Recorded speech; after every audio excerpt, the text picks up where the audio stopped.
Well, there is a lot to this equipment. You know, everybody's concerned these days about the heating and cooling cost for their home, and with me is heating and cooling contractor Edward Leatherberry.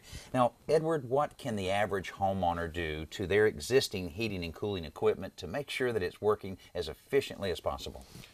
Well, Danny, the best thing to do is hire a licensed professional to maintain your heating and cooling equipment. On the heating equipment, to make it more efficient and safe, the semi-annual inspections and cleanings of the system is very important.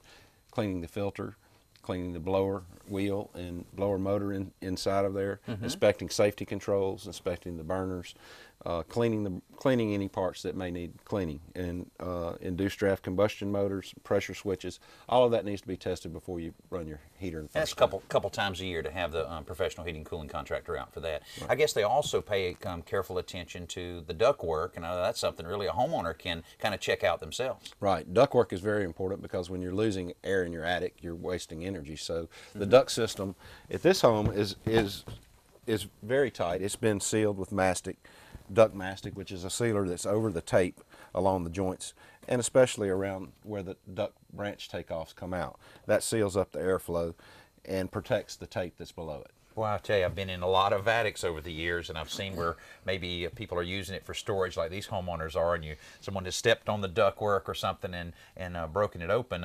Regular duct tape just won't do the trick, will it? No, that won't do it. This is heat-activated tape that needs to be on a good, clean surface. Once it sticks, it's pretty much going to stay, and the mastic seals it and protects it from the heat of the attic. Okay. Now, we mentioned the filters earlier, that when you have your servicing done, they'll change those filters, but really a homeowner needs to do that on a regular basis, don't they? Right. At least check them monthly and change them as needed. Most houses need it monthly depending on runtime. Okay. All right. Now, if someone's in a situation where they're building a new home or maybe extensively renovating their house, or maybe their heating and cooling system has just gone out completely, what do they need to know when they're selecting that equipment with their heating and cooling contractor? With gas furnaces, they have annual fuel utilization efficiency ratings, AFUE.